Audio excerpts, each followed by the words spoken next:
welcome Al Steele. Hey. Thank you. Right? Yes, Al's fine. Okay, she told me it's Al. So. And the book that she's been working on, I think many people here have known that she's been working on this book for some years. And it's just a very interesting story of how she, I think, kind of stumbled into this maybe. Well, you're going to tell this story, so I won't kind of tell it for you. Okay. But you can see that the result is a marvelous book of photographs of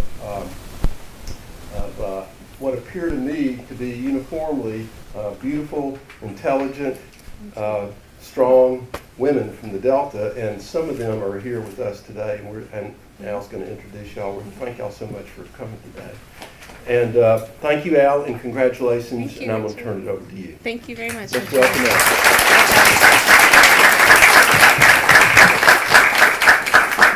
Thank you for coming. I was surprised by the turnout, and then I found out it was extra credit for some students. Okay. Can everybody hear me okay? Okay, so nothing is ever done on our own. We have a wonderful support system when we do things in life. And before I start reading, I've got to acknowledge some very important people here. So bear with me. First is my mom. You have to stand up, Mom. Don't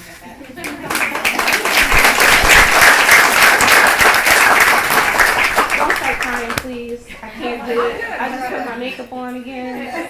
So, my Aunt Jane.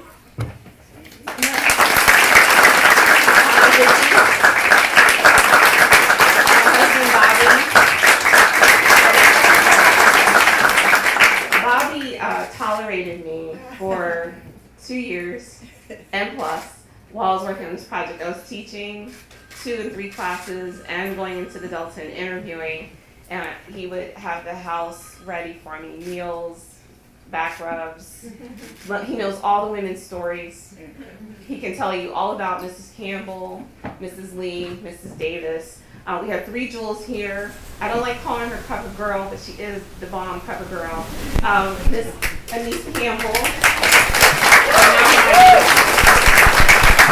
Making her grand entrance as usual. Mrs. Mildred Lee from Marks. Mrs. Billy Davis from Marks. Okay, bear with me. I have a lot of names. I have some former students here who, I love you dearly. I'm so happy to see you here. Deb Winger, incredible support system and mentor. And the deans, Dean Norton and Charlie Mitchell, incredible support, giving me time to work on this project. One of the closest people, besides Bobby with this project, is Stan Amos. He was my graduate committee chair, and he was the picture editor for this book, and he drove here from Ohio today with his wife Paige and his daughter Mary Paige, and Stan has been a rock. So Stan and Mary Paige and Paige, you guys have to stand.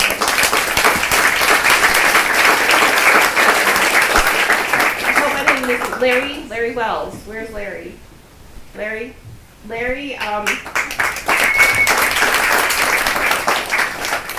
Larry saw this project. I don't think I had 12 women interviewed, and I was going to self-publish, and Larry's like, you can't do that, it's crazy. And he sent it to Southern Living, and Southern Living picked it up. And I think maybe I had 15 women photographed, and there's 54 women in the book. And then Susan Glisson from the William Winter Institute of Racial Reconciliation helped me get Mrs. Evers in the book. It took 9 months. It's like a steel curtain there. It took me 9 months, but Susan introduced me to Mrs. Evers, who agreed to be in the book. So, thank you. You're gonna stand up?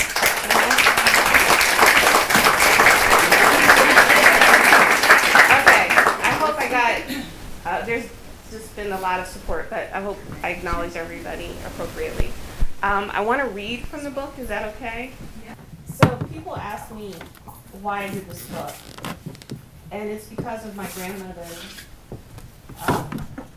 Mrs. Burton, who raised me from the time I was 3 till I was 18. And she passed away 20 years ago. And I never interviewed her. I never captured her voice. I never took her picture. Can you hear me okay? And it has been my only regret as a granddaughter and as a journalist. And I hope for all the students in here and the young people if you have grandparents or anyone significant in your life, I hope you capture their voice before it's too late. I was having no matter how many times I talk about this, I still think about her. She probably told me to hush and start reading and get over myself. Wouldn't she, Mom? Yeah. So I'm going to read a part of the inspiration, and then I'm going to read some of the stories here. My paternal grandmother, Mrs. Alysia Burton, died in 1994. And although I had taken photos since I was 15, I never thought about taking Graham's photograph or recording her voice when she was alive. When you're young, you think you're going to live forever, and you just assume your family will too. I missed her increasingly over the years, and time didn't stop my brain from trying to remember her, having regrets, wondering what I could have done to preserve every single thing about her. For her ways, her tone, the color of her nail polish, her mannerisms, her looks at me in the shadow of a memory. Graham was originally from Spartanburg, South Carolina, not too far from Aiken. My great-grandma, Marie Aiken, never talked about her upbringing, but their name Aiken, or roots, made me think they were enslaved. As a northerner, when I ventured to Mississippi to accept a teaching position in 2012, I saw cotton for the first time, and I began to wonder about my black family. Graham Larson, my white grandmother, is amazing at family history. That side of our family knows our histories from County Meath, Ireland. But this photographic journey began because I wanted to connect with my black side, the black women of my grandmother's generation. How many picked cotton? How many were treated poorly? How many took beatings? That's what I wondered when I saw rows of cotton growing in the Mississippi Delta, and I took my first photo of it in 2013.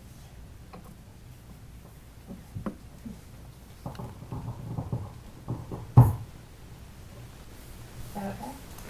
All right. Now you all don't want to put the microphone in your face.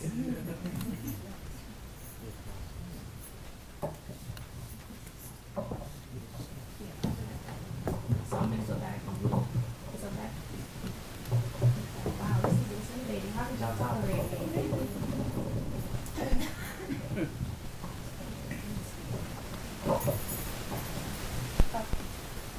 You still good? Yeah. I have severe asthma and allergies, and they worsened in Mississippi. All this greenery doesn't agree with me. It's beautiful.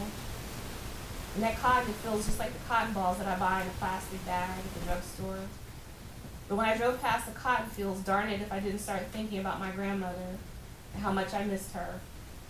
And I wonder what she'd think when she saw the cotton. So I go to interview 54 beautiful women, all with incredible stories. They open their hearts and their minds and their homes to me, wrap me up in hugs, and some oral history, some knowledge that I didn't know. And I meet Mrs. Campbell. I have a girl crush on Mrs. Campbell. And I'm going to read the one part. You have incredible stories. What I do want to tell you about Mrs. Campbell is Mrs. Campbell, regardless of your politics, she loves President Obama. And for this generation of women, many never thought that they would see a black president. And Mrs. Campbell took her grandchildren's pictures off the wall to hang up President Obama's. And there's a picture of it in the book. And how many pictures do you have of him hanging in your home? I counted 6, but I'm not sure. You're not sure yourself. Her grandson does not appreciate being taken off the wall. Kicked to the curb, as her daughter Alma just told me. But what I want to read about Miss Campbell is the part of the relationship that we have. I treasure her, I treasure all of you. But I want to share, you treasure me, don't make me cry now. But I'm going to read this part behind the scenes. The stories are oral histories and they're typed word for word of what they've said to me. But I have an editor named Adrienne, and we butted heads a lot over this project, and I have to give her props. She wanted me to put behind the scenes stories in this book, so that you can know what it took to do it and the personalities that I came up against and with. And so this is a tender moment with me and Miss Campbell. I'm transcribing Miss Campbell's story one night, and I go to bed thinking of her. She has this slow, drawn-out voice. It's very deliberate, very low, very eloquent, with a flair of quiet drama. She reminds me of Maya Angelou. She speaks so softly, so melodic. I can't ever imagine her raising her voice. And then her daughter, Alma, corrected me and said, "Oh no, mother was a disciplinarian." I'm on my way to Shelby to see another mother, but I'm very close to Miss Campbell's house, and I want to see her. I always want to see her. It's been raining. It's heavy rain, and I was concentrating on the funnel-looking skies, and I missed my landmark. I'm going to Shelby, but I'm trying to go to Mount Bayou to see Miss Campbell, and I'm running behind. So I call her, and I say, "Miss Campbell, I want to come see you, but I'm going to have to come after the interview." And she said, "Come on by. I'm old. Where am I going?" It's raining, and I take off my shoes because I don't want to drive water into her home. And she opens the door, and she says, "Where are your shoes?" I said, "They're on the porch, right here. I took them off. I don't want to bring water in your house." And she sucks her teeth. "Alma, get this child some socks." In a few seconds, Alma hands me a pair of freshly laundered white tube socks. "No, thank you. I'm fine." You young people are so hard-headed. Put the socks on. I politely decline. Mrs. Campbell sucks her teeth again. "I'm worried you're going to get pneumonia." "I won't. It's in the 80s and humid in Mississippi in September, Mrs. Campbell." "Please sit down. I want to read your story to you." She walks into the living room, a little hunched over and slow, and eases into a recliner. There's no seat next to her, so I sit on the floor by her knees, and she's at her throne. She sucks her teeth about me sitting on the floor. "Pull up a chair," she says. "I'm fine, Miss Campbell." I can tell by the look in her eyes that I've slightly aggravated her. The young folks are so hard-headed. I don't say a word. I know better. After a long pause, I feel forgiven. "Mrs. Campbell, I'm excited. I want to read your story to you and show you your photograph." She lets me show her what I've done, and she says, "Let me see Mrs. Self. Let me see some of the others. I like looking at their photos." And Alma stands next to her and bends over her shoulder to look at the photos. And she says, "You have Mrs. Jackson?" "Yes, ma'am, and my project is becoming a book of the popular girls in the Mississippi Delta." Mrs. Campbell loves looking at all the photos of all the mothers. They all do. She's quiet. She doesn't say a word. Miss Campbell's often quiet. I don't know if that's a good sign or a bad sign. I'm finished, and she says, "Oh, this is too much for me. All these emotions." I see a single tear slide down her cheeks, a smile, and I know that I've done right by her. "I love you, Miss Campbell." She says, "I love you too." "I have a real crush on you, Miss Campbell." "That's okay, because I have a real crush on you too." We smile at each other, and I resist the urge to lay my hand on her knee. And what I haven't told her is that she reminds me of Grandma. So, now I'm going to go to Mrs. Davis. Mrs. Davis reminds me of the actress Cicely Tyson. For you young folk, look her up if you don't know what I'm talking about. Mrs. Davis wants to talk about her mother finishing college. This is what she says. "My mother passed away when I was young. It affected me emotionally, it did. But one thing about it gave me the determination to try to go on and try to do something for myself. I never forget my mother telling me, 'I want you to go to college. I'm going to send you to Russ College.' She would tell me that so many times. And when I did go to Russ College and I finished, it took me about 7 years because I had to work and save my money and work and save my money. I went to my mother's grave. Sometimes I get so emotional. I stood at the head of her grave and I said, 'Mom, I went to Russ College.' I believe my mother's in heaven looking down on me. I think she's very happy and proud that I did what she wanted me to do. Mrs. Davis is also an alum of Ole Miss. She got her master's here. So I wanted to acknowledge that.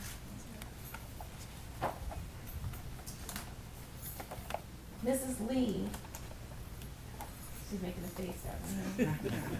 Mrs. Lee, I'm going to read the story about your father at Alcorn. I got corrected, the northerner, and he didn't pronounce it correctly, and I got corrected last week.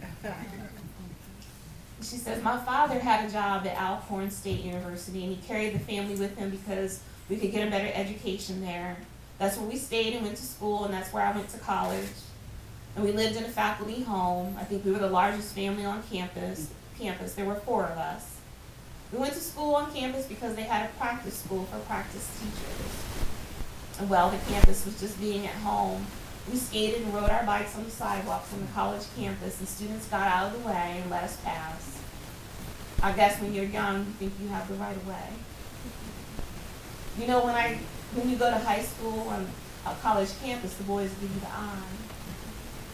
My daddy was strict, not real strict, but kind of strict. We would go to the college functions like the movies, and if a boy walked you home, he could always tell when the function was over because the boys' dormitory was across the street from our house. And you could hear everybody coming home.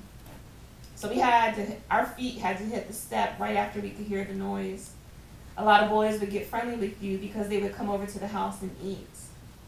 And Daddy always made them welcome. So the boys would always get friendly even if it wasn't romantic, so they could come over to your house and get a meal at night. My dad always wanted us to be independent.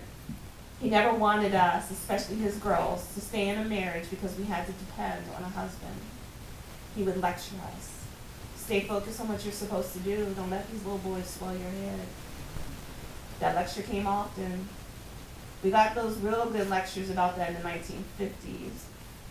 And I never did fall in love. You like a boy, and if something went wrong, you just let him go. There was always somebody else who wanted to come over and eat. So, in between the stories of the mothers, I put stories of my grandmother. These women reminded me of my grandmother so much, and this book honors my grandmother. So there'll be stories of my grandmother sprinkled throughout this book, and Mrs. Lee talked about her dad. You had to have your foot on that step when the program was over. He knew. My grandmother was the same way. I wasn't allowed to date until I was 18. And the only reason she let me date is because she knew people.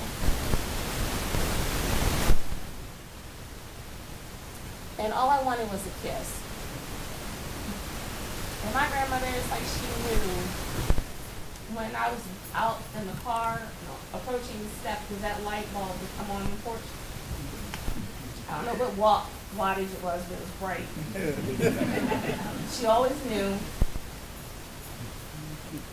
And I remember one time we decided to park in the car and kiss, but we weren't smart enough to park somewhere else. We parked in front of the house. And Graham, in her nightgown and her scarf around her head, came marching down like a little general. And I'm getting kissed in the passenger seat of the car, and she's knocking on the passenger door window, saying, "Say goodnight, Lisa. You'll see him at school tomorrow, and tell your mom hi." And every time he tried to kiss me tonight, it was, "Say goodnight, Lisa. You'll see him at school tomorrow. Tell your mom I said hi." And so the chapter is "Say Goodnight, Lisa." So I wanted to share that because Miss Lee reminded me of my grandmother. So I want to read another story. Miss Moore. I gotta find her in here. Let me find Miss Moore. My page came out. Miss Moore lives in Benoit. Anybody know what Benoit is? Outside Street. Miss Moore is one of Bobby's girlfriends. Bobby has 4 from this book now. And I'm going to read the behind the scenes of Miss Moore for the students in here. Okay. So hopefully you'll have that tenacity to keep going for a story and pushing for it. But I wanted to share this one and how I have pushed for this story. So I'm going to read a behind the scenes story.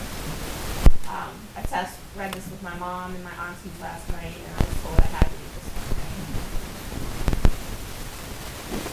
So Miss Moore lives in the north, and what happened is, their road in the north, and I get lost. I used to get lost every time I was in the Delta. But now I know the Delta better than I know Oxford. I've been there for 3 years, I still haven't called out and asked them how it's over. But I can tell you how to get to Cleveland and anywhere in Cleveland. Inside her tiny living room are more than a dozen relatives, and what I need to tell you about Miss Moore is that she has 15 children, 145 grandchildren, 33 great-grands, 26 great-great-grands, and 14 great-great-great-grands. And for my relatives in there, you know that when you put audio, you have to be quiet, and your audio is going to be like that. It's going to let it just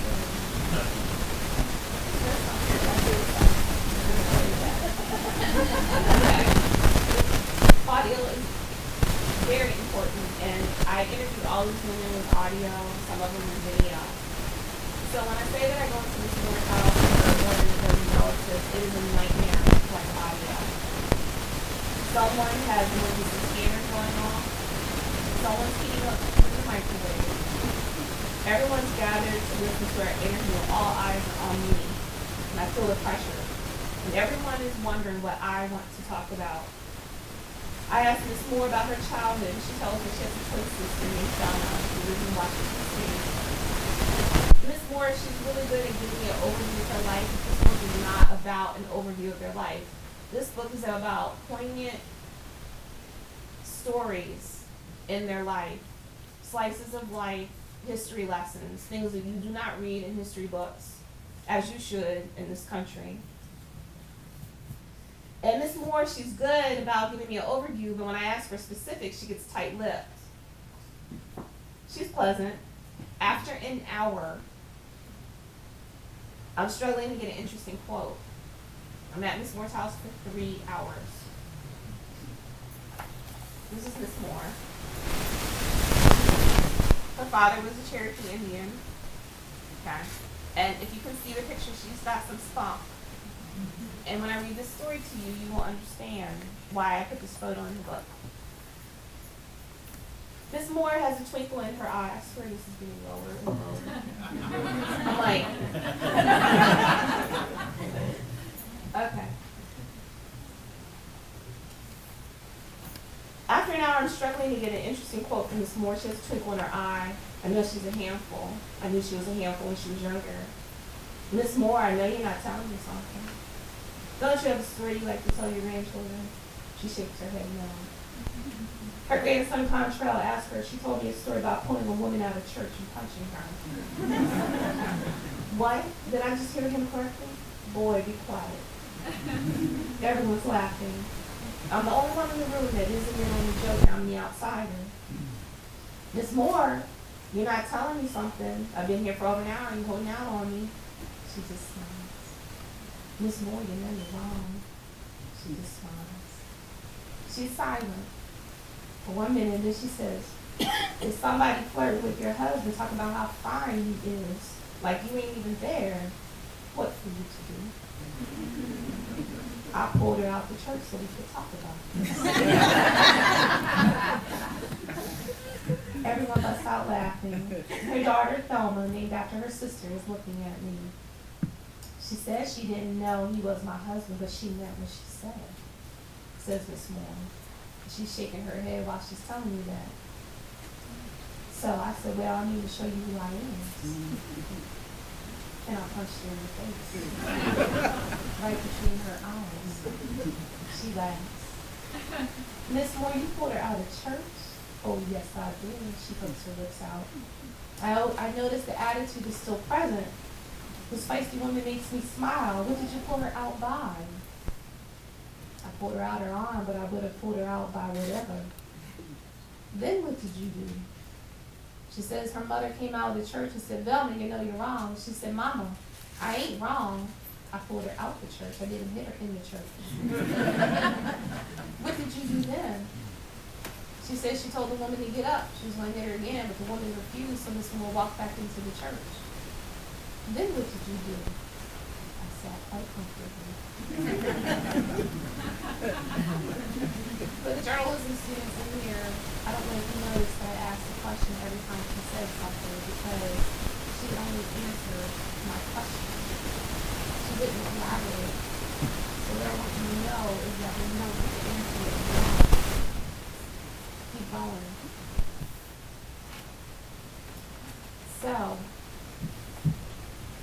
how's my time? Am I okay? You guys okay? Okay? Okay. So Miss Roberts lives in Coffeeville, not too far from here. She couldn't come today. I call her Fancy Pants.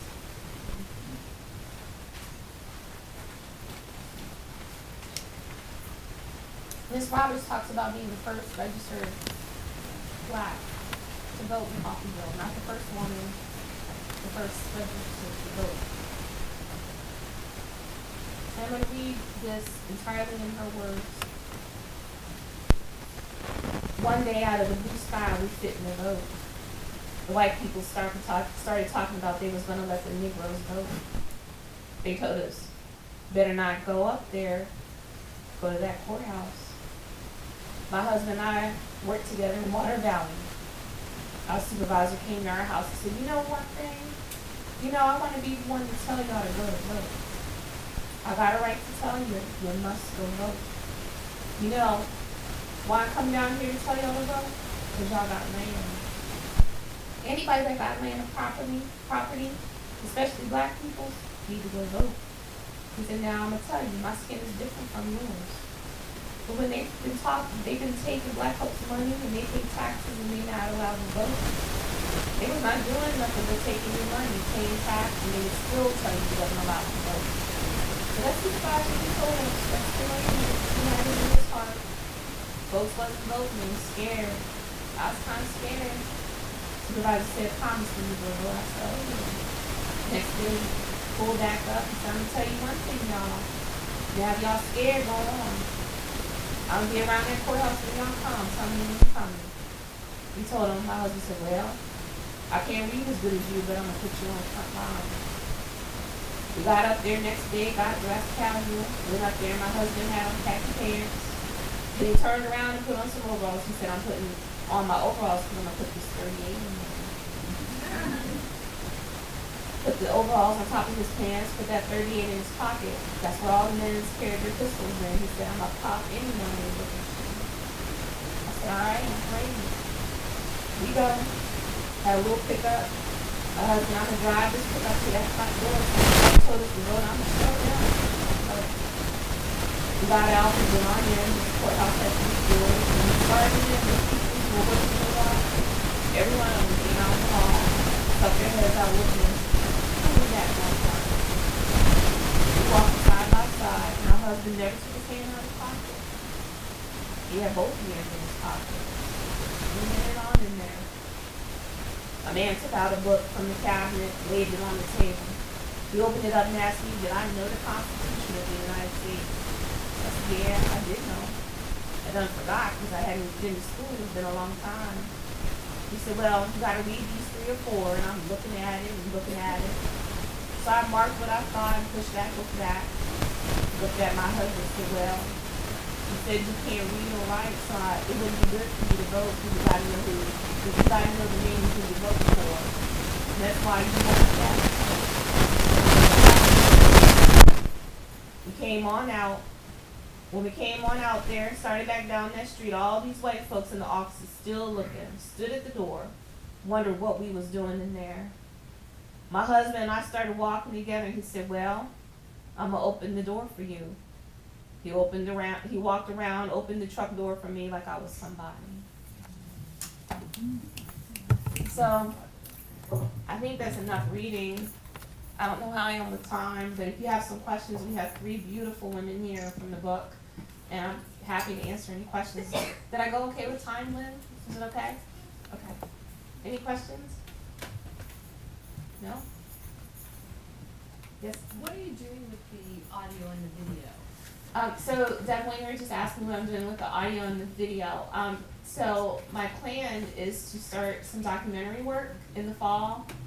And there are 4 students that I've already cherry picked them that I want to help me.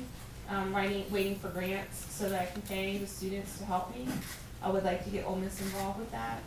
I'm also donating some to civil rights museums. Mrs. Evers, as you all know, is opening the Civil Rights Museum in Jackson. And she mentioned having the women's portraits hang in the Civil Rights Museum.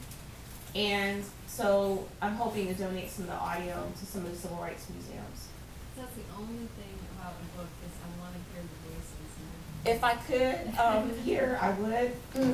I will be talking in the Delta and playing the audio in the Delta. There's a tour for the Delta where more of the women will be.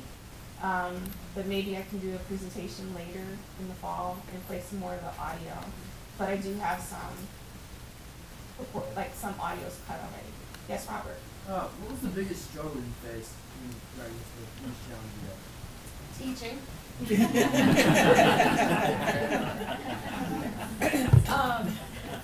I started out doing this in the summer, and silly me thought I could interview 50 women in 3 months. But these beautiful women call back when they feel like it, and not before. And so it took me a month to get my foot in the door with one of the pastors helping me, a month. And then scheduling the women in the Delta, as you know, it's 2 to 3 hours away. So it was hard to teach and do this. And I had to finish it. I started it, I wanted to finish it. So I was teaching 3 classes, and I would interview on a day, come back, be home at 9, grade, get ready to teach the next day, go interview over the weekend, come back, grade, teach. So I had planned to finish it in the summer, and that didn't work. I don't know what I was thinking.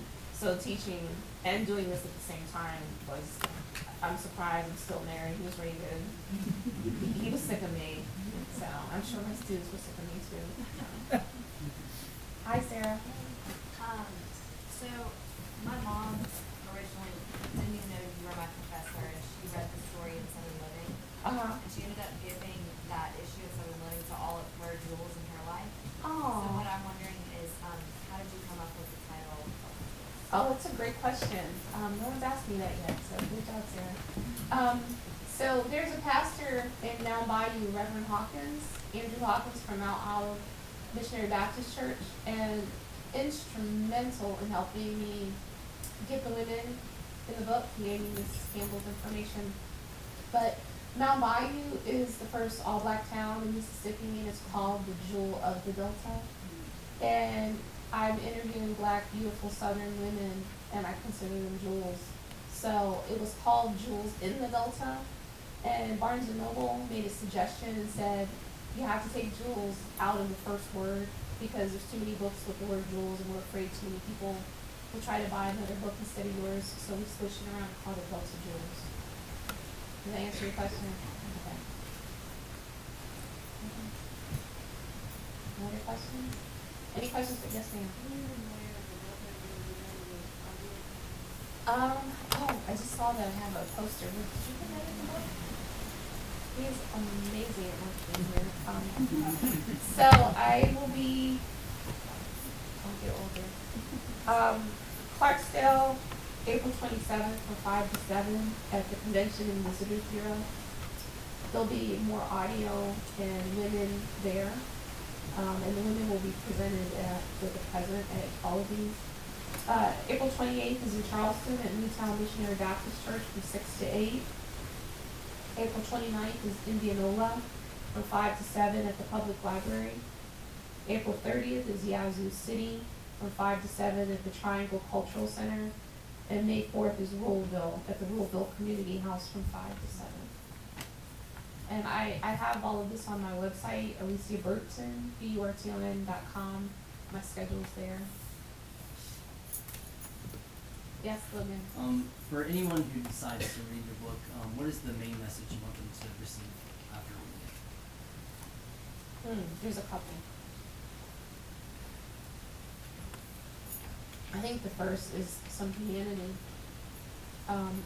These women have gone through some tough times in this state. And, to be honest, I was scared to death to move here.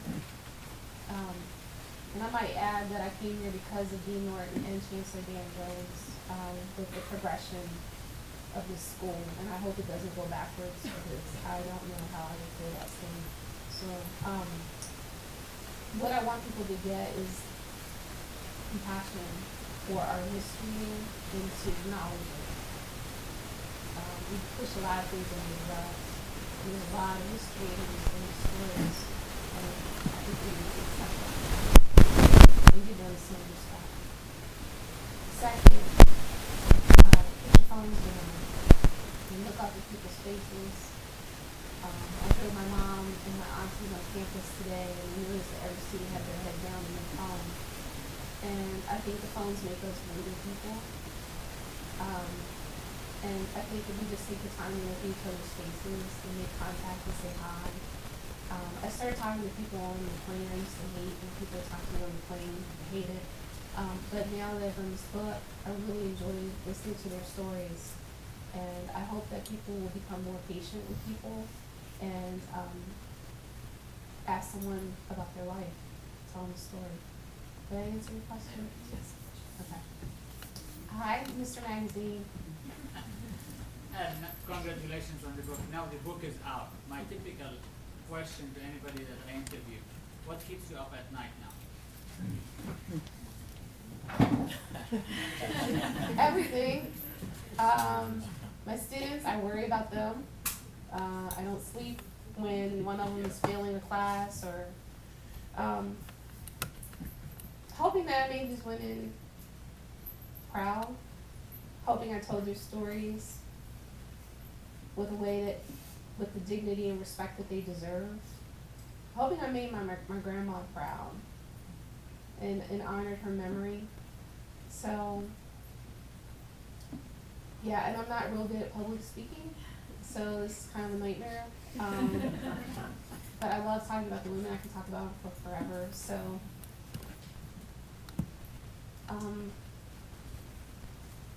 the times in our country right now, the intolerance that I see, it seems like it's going backwards, and that keeps me up, big time. Hi, Tim. This project helped you to learn anything more about yourself as an African American woman? I've always known that. There's never been any question about that. My mama says, so you got half of me in there too. But I identify as a black woman, always have. It's the way people see me. And, but I love my Irish side. I love my mom and my mom's family just as much. It made me not so much about the African American side, it just made me more appreciative of my elders. It made me slow down and learn something. Something that I should have learned a long time ago from my grandmother, and I'm trying really hard not to cry right now. Just to slow down and be more patient. I was very impatient as a professor. I wanted the students to get it, what I was saying right then and there. And I've learned to slow down and I hope be a little bit kinder. You know. I'm still strict though. Have you gained any insight to what womanhood means in the South, or what could you share about that? Ladylike. I have tattoos. I love ink, and all the women have looked at the tattoos. They don't say anything. They're too polite, but I know they don't like it. So I always try to cover them up. But I think being ladylike, speaking and saying what's on my mind, and not biting my tongue, and being respectful to people. I don't know if that. I'm not sure it's a good question. I have to think about that. But just, I love how everybody's friendly down here, and the ones that want to speak to you. When I go back up north, I'm like, wow, Bobby and I can talk about that. We noticed a big change in the culture and the pleasantries. And I'm not sure if I'm answering because I have to think about that. That was a good one. Let me think about that. Yes, ma'am, in the back. As someone who's in the process right now of documenting advice that you have for conducting oral history with someone you're really close to or with? The hardest people to interview are the ones closest to you. My mom, I did my master's project with my mom. Mom, I love you, but you were a nightmare. She was so difficult. My grandma was amazing, but my mama gave me a hard time. I love you, yes she did. Yes she did. Yes, she did. Huffing and puffing and sighing, and now I know where I get it from. It's hard. You know, my grandfather is still alive. My grandparents raised me. My parents divorced when they were young when they got married, and my grandfather's still alive. He's 87, and I tried to interview him for this book last year, and he shut down, completely shut down. I asked him what did he love about my grandmother, and it was after I read Mrs. Campbell's story to him. And when I interviewed Mrs. Campbell and I asked her what she loved about her husband, they were married for 69 years. 69 years. And he passed away last year, well, 2 years now.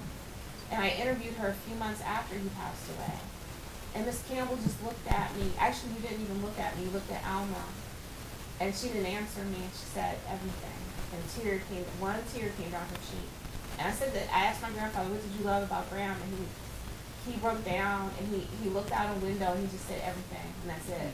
I couldn't get him to talk. And here I've interviewed 54, sometimes very difficult women, and I couldn't get my grandfather to open up. So I think if you know of a certain story, to start with a certain story, say, can you tell me about that? Or a lot of times when the women were very tight-lipped, I would say, tell me a story that takes you back to a good place, takes you back to your childhood. What is that one thing that you remember? What was your favorite toy? What was your favorite subject in school? I asked very specific questions to try to get them to open up. And I think you have to ask very specific questions and start with something that you know about them.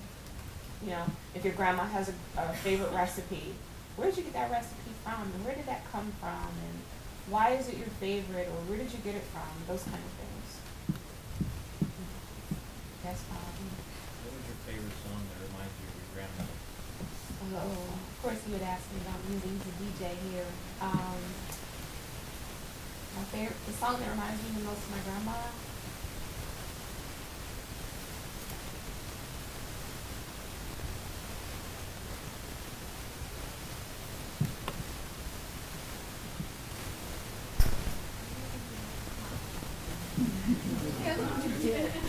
I had good makeup too. There's several.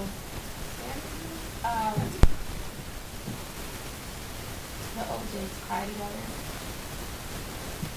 Young people like that one up too. Anybody here know the OJs? Okay. Cry Together. And I'll tell you why. I could tell you Gladys Knight was, Midnight Train in Georgia. She loved that one too. But Cry Together. She would be so upset that I'm going to put this out there, but she and my grandfather loved to go to the racetrack. And I was chatty Cathy in the car when I was a little girl. And it was like, the whole time in the back seat. And they would put that 8-track in. That Cry Together would make me go to sleep, knock me out in the car. And it was Cry Together by the OJs. I hear that song and I immediately think of Grandma.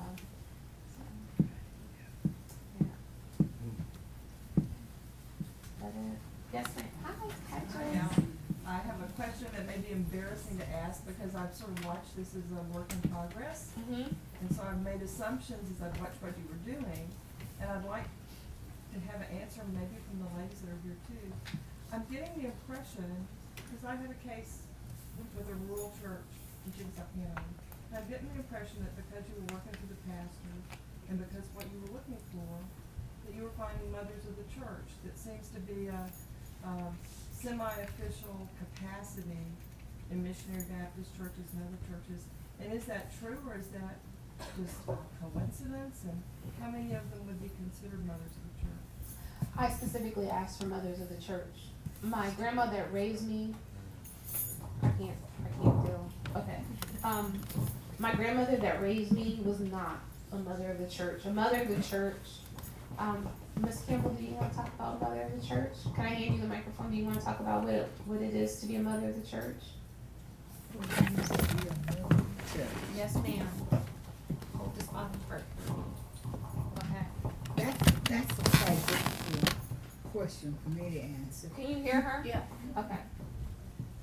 In the small town of Mount Bayou, living there for 97 years, I have become the mother of the town. And of course, the mother of the church and the mother, well, let me say, I would really sum it up by saying that you live in a community where you respect the rights of others. You show others love. Mothers of the church do that. And of course, in that way, you become a community mother. Right there in Mount Bayou, since I've been there, and I've been there all of my life, only visit, and I'm back at home. 2 weeks at a time, that's long enough for me to stay out of Mount Bayou. And I think the longest I stayed out of Mount Bayou is when I took a trip with my daughter Alma to Ghana. So that means Mount Bayou just looked to me from the church all around. Well, this is what does Mama Gamma say? My pastor, Reverend A. Thompson, when I became a member of this church, Mount Charlotte, Gail, these young women look up to you. Can you hear? Can you hold the microphone a little closer? I was He said what? He said, Gal. That's what he said. Gal, these young people look up to you. And that happened during those times when we didn't want to go and vote. I was I wasn't an old mother then, but he would talk to me, and he said, you people, don't be afraid, get on out there and go vote. That's your right. I said, well, they're going to do what they want to do anyway. He said, as long as you sit down and do nothing, yeah, they're going to do what they want to do. And from that time until this time, I was looking in my little record book for the years that I had my mothers organized. About 40 or 50 of them have died. And I said, But because when registering time comes, they look for Mama Campbell to let them know. The young people and the old ones. And now the young people don't bother about it. But the old people, they still hang on Mama Campbell to let them know when is voting time, get us to the poll. And that's my job sitting at home now on the telephone. And I am, while I have this phone, I am campaigning for, I can't think of his name right now. You just get away from me, you see? Dr. Short. Dr. Shorts as governor. She's a resident of Jackson, Mississippi now. But I'm campaigning for her. Now, when we go back to the mothers in the church, sometimes you say, well, I told a little white lie. No, you don't tell. You tell, and I used to teach them, you teach the children at home. Don't wait to get to church and teach the children how to act. When they get to church, it's time, it's action time, it's not teaching time. If you tell them to sit down, they sit down. No walking, no talking, no chewing your gum, you don't do that. And when it comes down to singing and participating in church activities, you'll never want to be unless you involve yourself. And I don't know, I want to pat myself on the shoulder. I've been a pretty good mother at that. I've been a very good mother.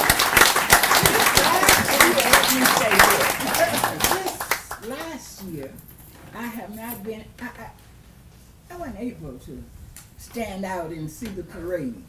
But the mayor of the city said, we're gonna take the parade by Mama Cameron's house. And Mama Cameron just sit out on the porch.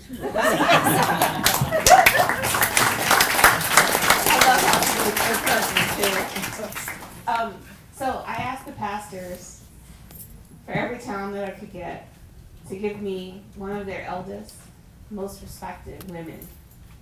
And the pastors helped direct me to the women. But there were certain stipulations. They had to be over 70. I ended up lowering the age because there were some magnificent women. There were 65, 66. But I wanted women over 70, church mothers or church elders. They had to be willing to share specific stories and highlights, not an overview of their life. And they had to be willing to be photographed. They wouldn't do all those things that I wasn't interested in talking to them for the book. And so that's how I got the women. There are 3 who are not church mothers. They're church elders. Is that okay? Is that right? It's fascinating. Okay. Any other questions? Book signing. Book signing. One last question, Gianna, then we do book signing. Yes. If you can give one word to sum up your whole experience, what would it be and why? The question is, if I had one word to sum up the experience, what would it be? One word. Life-changing. It's hyphenated. Okay. All right. Thank you.